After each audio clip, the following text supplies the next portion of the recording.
Afrika ölkələri bugün həm gözəllikləri, həm də təhlükələri özündə birləşdirir. Bu ölkədə müstəqilliklərini qazandıqdan sonra daxili sabitliyi təmin edə bilmədilər və zaman-zaman parçalanmalara məruz qaldılar.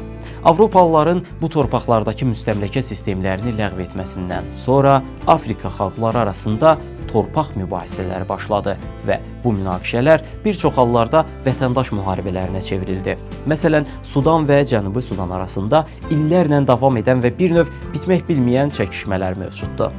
Bu kimi vəziyyətlər təkcə bu iki ölkə ilə məhdudlaşmır. Demək olar ki, bütün Afrika qitəsində oxşar böhranlar yaşanır və nəticədə ən çox zərər çəkən günahsız mülki insanlar olur. Hazırsınızsa, bu dəfəki səfərimiz Cənubi Sudanadır.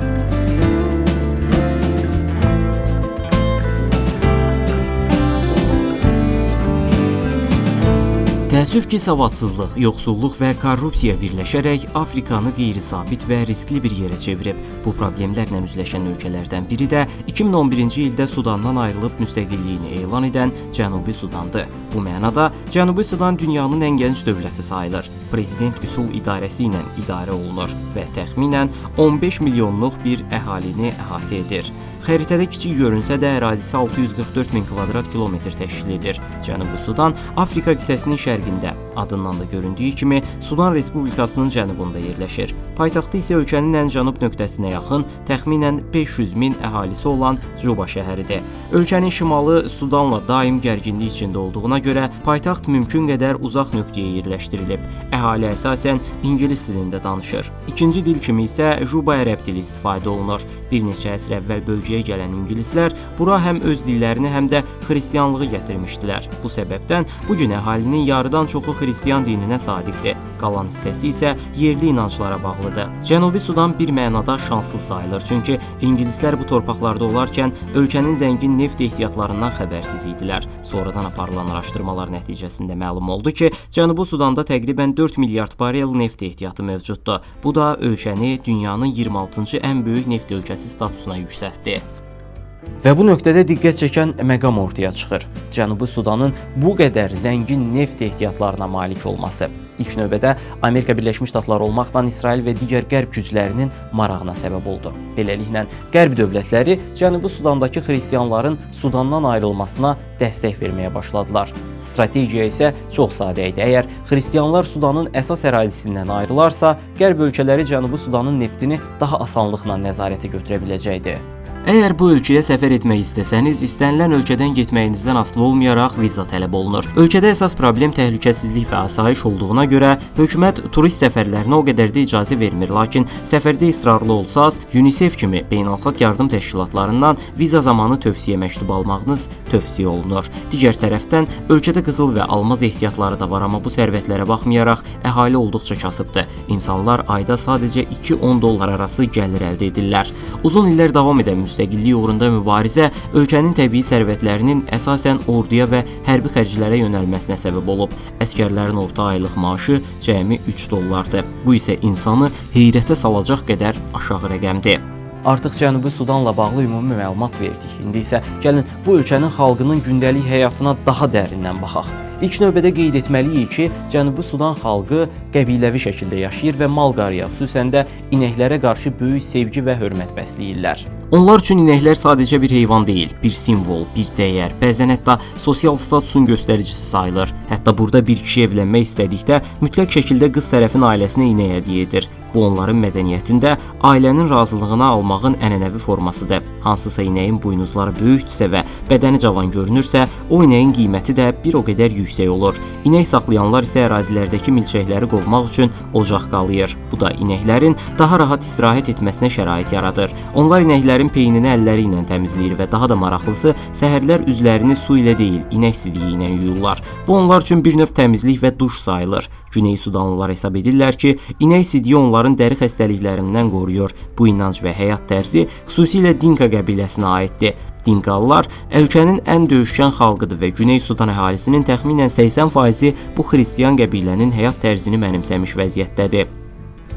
Əhalinin böyük hissəsi eyni qəbiləyə mənsub olsa da, insanlar bir-birinə əsla güvənmirlər. Hətta bir inək çobanının belə əlində Kalaşnikov tüfəngi görmək adi haldır. Ölkədə demək olar ki, hər kəs öz ədalətini özü təmin etməyə çalışır. Kənd yerlərindəki bu inək yetişdiriciləri ağdərli insanların inəklərə yaxınlaşmasını qətiyyən istəmirlər. Onların iddiasına görə inəklər ağdərli insanlardan qorxur və aqressivləşirlər. Buna görə də Güney Sudanlıların yaşadıkları ərazilərə icazəsiz daxil olmamağınız və kamera ilə çəkiliş aparmamağınızı ciddi şəkildə tövsiyə edirəm. Əgər bu qaydanı pozsaz, kabaja deyə üstünüzə qışqıra bilərlər. Kabaja onların dilində ağ adam deməkdir. İnək saxlamaq üçün maddi imkanı olmayan insanlarsa çaylarda balıq ovuna üstünlük verirlər. Baxmayaraq ki, Cənubi Sudanın dənizə çıxışı yoxdur, ölkədə balıqla dolu çaylar var və insanlar burada tutduqları balıqları bazar yerlərində satmağa çalışırlar. Elə ailələr var ki, onların bir dənə də olsun qayıqları yoxdur. Sadəcə suya dalaraq əlləri ilə balıq tuturlar. Digərləri isə dağlıq ərazilərdə rezin təkər yandıraraq bu istidə iri qayaları qızdırır. Sonra onları xırda daş parçalarına bölüb tikinti şirkətlərinə satırlar. Kənd həyatından çıxıb paytaxt Juba şəhərindəki həyat tərzinə baxsaq, qadınlar arasında geniş yayılmış bir narazılığı görmək olar. Ölkədə insanlar evdə plastik qabların içində özləri şərab hazırlayır və içirlər. Qadınlar deyirlər ki, kişilər alkoqolun təsiri altında nə etdiklərini bilmirlər, cinayət törədirlər və bu da şəhər ərazilərində asayişi pozur. Doğrudan da bura təhlükəsizliyin çox zəif olduğu bir ölkədir və tək başına ora getmək son dərəcə risklidir. Cənubi Sudanda gəzərkən insanların təbiətlə bağlı çətinliklərini də görə bilərsiniz. Çünki ölkənin ən böyük problemlərindən biri şübhəsiz ki, daşqınlardır. İlin müəyyən dövrlərində bir çox insanın barakalardan tikilmiş evləri su altında qalır. İnsanların əksəriyyətinin 4 divar içində yaşaya biləcəkləri bir evi yoxdur. Yol kənarlarında sığınacaq bir koma tikirlər və ailələri ilə birlikdə orada yaşayırlar. İçəridə xalça və ya kilim yoxdur. Sadəcə köhnə çarpayılar, taxtlar və bir neçə şəxsi əşyalar olur. Bu çarpayılarda bir nəfər yox, 3-4 nəfər yan-yana yatır. Yəni insanlar bir evi paylaşmaqdan çox bir çarpayını paylaşırlar. Hər Afrika ailəsində olduğu kimi Cənubi Sudan ailələri də çoxlu sayda uşaq olur. Əgər ailələr az uşaq doğsalar, aclıq, terror və gigiyena çatışmazlığı səbəbilə uşaqlarını itirə biləcəkləri ehtimalı yüksəkdir və nəticədə qocalanda onlara baxacaq kimsə qalmır. Əgər çoxlu uşaq dünyaya gətirsələr, onların hamısı sağ qalarsa, bu dəfədə dolanışıq və qida problemi daha da böyüyür. Yəni Afrikalılar üçün az uşaqda, çox uşaqda ayrı-ayrı problemdir. Onsuz da əksəriyyəti məktəbə gedə bilmir və xəyallarındakı həyatı yaşaya bilmirlər. Məsələn, 10 nəfərlik bir ailə ortaya qoyulan kiçik bir qabdakı yeməklə dolanır və gün boyu başqa heç nə yemirlər. Yəni bu ölkədə səhər yeməyi, nahar, şam yeməyi kimi anlayışlar yoxdur. Adam başına gündə 2-3 qaşıq yemək ancaq düşür. Bəzi ailələr şanslıdırlarsa isti və təmiz su ilə çay hazırlayıb içə bilirlər. Bu da əsasən humanitar düşərgələrdə mümkündür. Düşərgələrdəki uşaqların çoxu gülümsüyür, amma bu xoşbəxtlikdən qaynaqlanan bir gülüş deyil, daha çox fərqli bir şey gördükləri üçün həyəcanlanırlar. Bəlkə də onları sevindirəcək bir hədiyyə almaq arzusundadılar. Digər tərəfdən şəhərlərdə xarici brendlərin reklam lövhələrini də görmək mümkündür. Yollarda asfalt demək olar ki, yoxdur. Maşın keçəndə toz qalxır ya da yağış yağanda yol palçığa çevrilir. Binalar adətən boyasızdır. Divarları açıq boz rəngdədir. Küçələrdə sizə saqqız adı altında bəzi stimullaşdırıcı maddələr satmaq istəyənlərə də rast gələ bilərsiniz. Ölkədə iş şəraiti olduqca ağır olduğundan insanlar bu maddələrə yönəlirlər. Məsələn, təmizlik və tikinti kimi sahələrdə daha məhsuldar olmaq üçün bu cür maddələrdən istifadə edirlər. Onlara görə bu məhsullar insanı rahatladır və iş stressini azaldır. Bundan əlavə, axşam saat 5-dən sonra paytaxt Cubada bütün həyat dayanır və hər kəs piştaxtasını yığışdırır. Çünki hava qaraldıqda bu ölkədə həqiqi mənada xaos başlayır. Satıcılar həm mallarını, həm də canlarını itirməkdən qorxaraq hər şeyi yığıb yoxa çıxırlar. Şəhərin ara küçələrinə girdikdə isə sizi gecəqondu məhəllələr qarşılayır. Bu məhəllələrdə yerdə yatan çox sayda insan görmək mümkündür. Bütün bu deyilənlərə əsaslanaraq rahatlıqla demək olar ki, Cənubi Sudanın müstəqillik əldə etməsi onlara heç bir fayda gətirməyib. Bəlkə də 12 il əvvəl Sudandan ayrılmaq əvəzinə oturub bu aclıqdan necə qurtularıq deyə müzakirə aparıb həll yolu tapa bilərdilər. Beləliklə, neft ehtiyatları da daha rahat çıxardılardı və ölkə inkişaf edə bilərdi.